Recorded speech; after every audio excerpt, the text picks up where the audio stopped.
नमस्कार सर्वांचं परत एकदा सवेरा लाईव्ह इंडिया न्यूज चॅनलमध्ये हार्दिक स्वागत।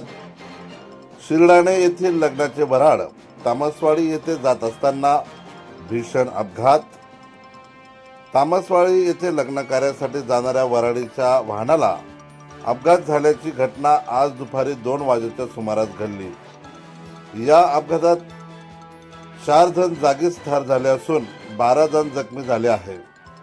मिळालेल्या माहितीनुसार आज दुपारी 2 वाजेच्या सुमारास क्रुझर गाडी MH18W6226 हे वाहन वऱ्हाडींना घेऊन शिरडाण्याहून तामसवाडीच्या दिशेने निघाले होते।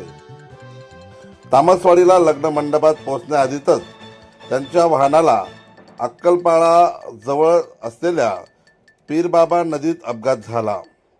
सदर माहिती मिळताच अपघातातील मृत व जखमींना धुळे जिल्हा रुग्णालयात आणण्यापूर्वीच आमदार रामदादा भदाने हे जिल्हा रुग्णालयात पोहोचलेत।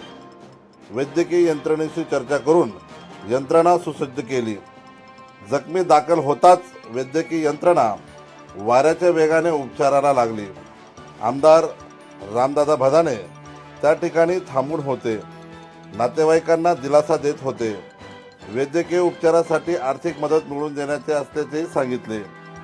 सोबतच civil surgeon doctor Ravindra Sonawane हे देखील मदत करण्यासाठी धावून गेले। दुपारी उशिरापर्यंत पोलिसांकडून अपघाताची नोंद घेतली जात होती। शिरडाणे गावात या अपघातामुळे शोककळा पसरली आहे।